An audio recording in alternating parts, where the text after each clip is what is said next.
तो भाई free gifts वाली आपने वीडियो देख ली होगी। अब देखिए प्रैक्टिस सेट नंबर 2। जैसे मैंने कहा था कि प्रैक्टिस सेट नंबर 2 में हमने प्रैक्टिस सेट नंबर 1 2024 का है, मैंने उसी चैनल पे दीपक शर्मा मैथ्स पे जैसे आप यूपी पर सर्च मारोगे वहां पर सबसे पहली वीडियो आपको दिखाई दे जाएगी। ठीक है, अब 14 मई 2023 का आप सेट नंबर 2 देख पा रहे होगे।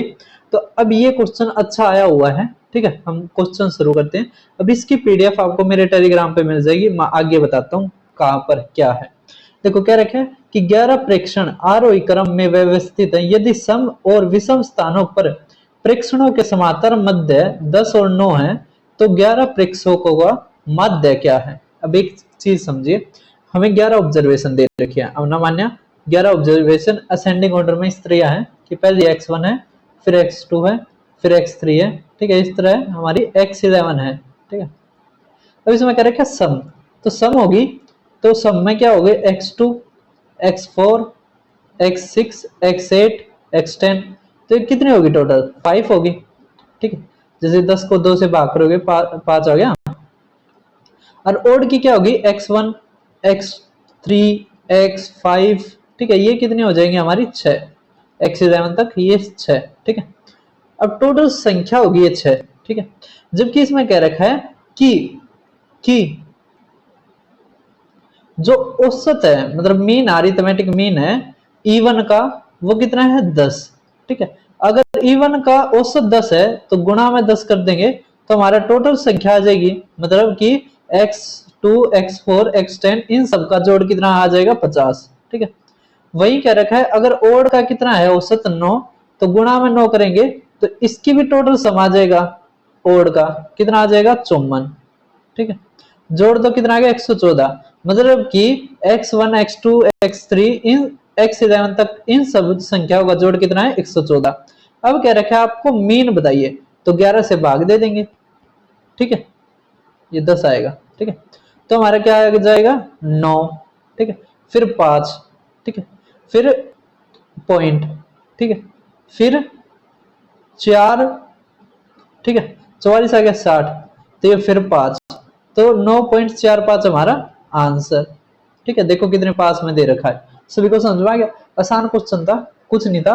हमें ओड का दे दिया कि कितना औसत है, E1 का दे दिया। ठीक है, हमने संख्या निकाल ली कि 11 थी, तो 11 अगर लगातार हैं तो 6 इसमें ओड आएंगी, 5 E1 आएंगी। ठीक है, तो अब देखिए नेक्स्ट। और भाई साहब जैसे एक मेरा दोस्त है वो पीसीएस की तैयारी करता है, उसका यूपीएससी में मैथ के कारण रह गया। ठीक है, मैथ के कारण क्यों रह गया, क्योंकि उसमें सी सेट में वो जो क्वेश्चन कर सकता था वो नहीं कर पाया। ठीक है, तो भाई थोड़ा थोड़ा मैथ आना भी जरूरी है। अब क्या रखे किसी शंकु के आधार का क्षेत्रफल 100% बढ़ा दिया जाए तो आयतन कितना बढ़ जाएगा। अब देखो कोण का हमारा फॉर्मूला क्या होता है, तो हमारा होता है 1/3 पाई आर स्क्वेयर एच। अब जो हमारा बेस का जो एरिया होता है ना वो क्या होता है पाई आर स्क्वेयर। ठीक है, ये होता है हमारा। अगर इसको 100% बढ़ा दिया जाए, हाइट की कोई दिक्कत नहीं है इसमें, ये है हाइट तो मतलब बराबर है। ठीक है, तो जो पुराना होगा वो कितना होगा 1/3 पाई R1 का स्क्वायर, ये R2 मानो। ठीक है, ये H। अब क्या रखा है कि है ना ये तो कट जाएंगे क्यों ये बराबर है, ये पाई से पाई भी कट जाएगा। अब कह रखे 100% बढ़ जाए, मतलब कि शंकु का आधार 100% बढ़ जाए। सॉरी सॉरी, ये पाई मत काटो। ठीक है, ये बेस हमारे यही है, बेस ही है पाई आर स्क्वायर। अगर मैं मान लिया पहले 1 था, ठीक है, तो अब 100% बढ़ गया तो अब कितना हो गया 2, क्योंकि 1 100% होता है, तो 100% बढ़ गया 2 हो गया। अब तो अब कह रखा है वॉल्यूम का आयतन कितना बढ़ गया, तो वॉल्यूम का आयतन कितना बढ़ गया 1। ठीक है, पहले कितना था 1 गुणा में 100, तो 100% हमारा आंसर। ठीक है, इतना बड़ा करने की भी जरूरत नहीं थी। अब आपको पता है कि अगर एरिया ऑफ बेस बढ़ता है तो पावर तो एक ही है, अगर ये 100% बढ़ा है तो आयतन भी 100% बढ़ेगा, क्योंकि हाइट का कुछ जिक्र नहीं दे रखा। ठीक है, अब देखिए आप नेक्स्ट क्वेश्चन हमारा क्या क्या रखा है कि दो बेलनों ए और बी के आधारों के अर्धव्यास, अर्धव्यास का मतलब क्या है सीधा रेडियस ही कह रखा है इसने। ठीक है, सेमी डायमीटर का मतलब क्या होता है रेडियस। ठीक है, रेडियस का रेशियो दे रखा है 3:2, हाइट का दे रखा है n/1। अब कह रखा वॉल्यूम ऑफ जो सिलेंडर है ए वो 3 टाइम्स है सिलेंडर बी के। हमने माना यहाँ पे वॉल्यूम ए और बी। अब कह रखा 3 गुणी है, इसका मतलब बी अगर 1 है तो ए की 3 गुणी आ गई। अब यहाँ से देखिए हमारा फॉर्मूला क्या होता है, पाई आर स्क्वायर एच, पाई से पाई कट गया तो आर का स्क्वायर, आर कितना है 3, तो यहाँ पर 9 आ गया, ठीक है, यहाँ पर 4 आ गया, 3 का स्क्वायर ये 2 का स्क्वायर गुणा में हाइट हमें दे रखी है n रेशियो 1, ठीक है। तो देखो 3 से काटो 3 तो n हमारा क्या आ गया 4 अनुपात या 4/3, तो 4/3 हमारा आंसर, फ्रैक्शन 4/3, ठीक है। सभी समझ गए। अब देखिए नेक्स्ट क्वेश्चन, आप हमें क्या दे रखा है नेक्स्ट क्वेश्चन में कि अगर रेडियस ऑफ सिलेंडर है वो इंक्रीज हो जाए 25% से, 25% से रेडियस इंक्रीज कर दी, तो कह रखा है परसेंट ऑफ हाइट जिससे मस्ट रिड्यूस कि जो वॉल्यूम ऑफ सिलेंडर है वो सेम हो। अब वॉल्यूम आपको पता है सिलेंडर की, तो बराबर कह रखे मतलब सेम रहे, मतलब पहले भी अगर 1 थी तो अब भी अगर पहले 1 थी, नीचे वाली पहले वाली है अब 1 है, ठीक है। अब आपको फार्मूला तो पता ही है pi r square h, r square h, ये आप 2 मान लो, ये R1 ये स्क्वायर एच, यहाँ पे H2 H1, ठीक है, ये चीज समझो। अब क्या रखा अगर 25% बढ़ जाए, इसका मतलब 25% 1/4 होता है, इसका मतलब 5/4 हो जाए तो अब स्क्वायर हो जाएगा, तो 25/16 या H2 या H1, ठीक है, इक्वल टू 1/1। अब ये उस तरफ चला जाएगा तो आ जाएगा हमारा H2/H1, यहाँ पर 16/25, ठीक है। तो कितना कम कर दिया हमने 9, और पहले क्या था 25, तो 9/25, तो 1/25 4 होता है, तो 9/25 मतलब 36 हमारा आंसर, 36% हमें हाइट कम करनी होगी, ठीक है, समझ गया सभी। अब आप नेक्स्ट देखिए, अब इसमें है ना जितना आपने स्क्वायर रूट क्यूब रूट ये पढ़ रखे होंगे उतना ही ज्यादा फायदा रहेगा। अब एक चीज बताइए इसमें क्या रखा है कि 3 अंकों की प्राकृतिक संख्या कौन सी है जिसका वर्गमूल और घनमूल दोनों ही होते हैं, ठीक है। आपने देखो 3 अंकों की बतानी है कौन सी संख्या जिसका क्यूब रूट भी होता है और स्क्वायर रूट भी होता है, ठीक है। तो 729 कैसे, 729 27 का स्क्वायर भी होता है और 9 का क्यूब भी होता है, ठीक है। तो बस ये एक अकेली संख्या ऐसी है, तो 729 हमारा आंसर, ठीक है। तो जोड़ देंगे तो कितना आ जाएगा 18। इसका रखा है कि इसके अंकों का योग बताओ, तो अंकों का योग करना है तो 7 जमा में 2 जमा में 9, ठीक है, कर दोगे सभी। अब देखिए आप नेक्स्ट क्वेश्चन, अब मैं बात करता हूँ ये पीडीएफ कहाँ मिलेगी, ये पीडीएफ आपको मेरे Telegram channel maths by Deepak Sharma में मिल जाएगी। उसके अलावा जैसे आप मेरे चैनल पर जाओगे तो प्लेलिस्ट आपको मिल जाएगी, यहाँ पर आप जाओगे यूपी पेपर्स, ठीक है, या पीसीएस के भी आप देख सकते हो, ठीक है। यूपी पेपर्स में जैसे आप जाओगे तो यहाँ पर 24 पेपर करवा रखे हैं, यहाँ से ही आपको पेपर में मिलेगा, ठीक है। तो आप ये भी देख सकते हो अगर आप यूपी में और किसी एग्जाम की भी तैयारी करते हो। तो अब देखिए हमें क्या रखा है एचसीएफ दो संख्या का 25 है, अगर अदर फैक्टर है ना एलसीएम के वे 14 और 15 है, तो सम बताइए संख्या। ये 14 और 15 क्या है, को प्राइम नंबर दे रखे हैं, ठीक है, हमें सम बताना है। सम का क्या फार्मूला होता है कि अगर देखो ये x और y मान लिया हमने, जिसमें x और y क्या है को प्राइम पेयर्स हैं। अब जो संख्या बनेगी ना, जो फर्स्ट नंबर बनेगा वो बनेगा एचसीएफ गुणा में x इसके, ठीक है, और जो सेकंड नंबर बनेगा वो हमारा बनेगा एच वाई, ठीक है। हमें जोड़ दे रखा है तो h कॉमन, तो x जमा y कितना 29। अब देखो 25 गुणा में 29, या तो आप ये कर सकते हो इसको 30 मानो तो 750 माइनस 25, तो 725 हमारा आंसर, ठीक है, ऐसे भी कर सकते हो कि 29 को 30 माइनस 1 लिख लो और फिर इसको कर दो, ठीक है। अब नेक्स्ट क्वेश्चन देख पा रहे होगे, ये क्वेश्चन काफी बच्चों को परेशान कर सकता है। क्या रखा है एलसीएम है वो दे रखा है हमें x जमा में 1, ठीक है, और दे रखा है हमें x का स्क्वायर जमा में 6x जमा में 8, ठीक है, ये चीज दे रखी है हमें। अब इसमें क्या रखा है, और जो एचसीएफ है ना, एचसीएफ है वो में दे रखा है x जमा में 1, ठीक है भाई साहब। क्या रखा है अगर एक जो नंबर है वो हमारा ये है, ये हमें एचसीएफ दे दिया, ये हमें एलसीएम दे दिया, और एक जो फर्स्ट नंबर है वो मैं दे दिया एक्स स्क्वेयर जमा 5x जमा में 4। ठीक है, अब आपने फार्मूला पढ़ रखा है कि एच एलसीएम गुणा में HCF is equal to first number गुणा में सेकंड नंबर। इसके ऊपर भी बहुत ज्यादा क्वेश्चन आते हैं, लेकिन इस क्वेश्चन को हम इस फार्मूले से सोल्व नहीं करेंगे। किससे करेंगे, एक चीज समझो। अब देखो, अगर सेकंड नंबर निकालना है तो मतलब ये भाग होगा, ठीक है, और सेकंड नंबर में एच एफ आएगा। ठीक है, तो यहाँ पर जब भी ऐसा है ना एल्जेब्रिक फॉर्म में आए तो इसको 0 के बराबर रख दो, तो x हमारा आ गया -1। तो इस ऑप्शन में जिसमें भी -1 आप रखोगे और आंसर 0 आ जाएगा, वही ऑप्शन आपका आंसर होगा। ठीक है, समझे। x की जगह -1 रखो तो यहाँ पे तो आ गया 1, यहाँ पे आ गया +3 +2, तो ये तो नहीं है। अब यहाँ पे भी 1 -3 +2, तो ये 0, ये हमारा आंसर हो गया। ठीक है, और किसी में ये नहीं आएगा। सभी को समझ में आ गया।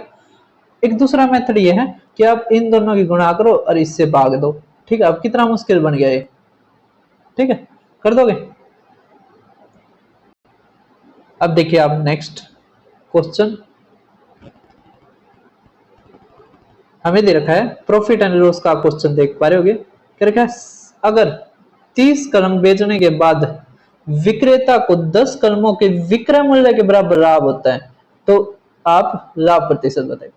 अब सेलिंग प्राइस दे दिया हमें, प्रॉफिट दे दिया, हमें सीपी निकालना है। ठीक है, 30 कलम बेचने के बाद तो हमने 30 कलमों का जो सेलिंग प्राइस है वो 1 रुपया मान लिया, तो 30 पेनों का 30 रुपये हो गया।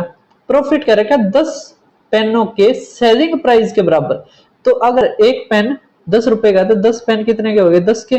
ठीक है, अब सेलिंग प्राइस में तो प्रॉफिट घटा देंगे तो हमारा कॉस्ट प्राइस। ठीक है, करेक्ट, लाभ प्रतिशत, तो लाभ प्रतिशत कितना है, तो देखिए 10 है बटे में 20 गुणा में 100, तो 50% का क्या हो गया, लाभ हो गया। ठीक है, कर दोगे सभी।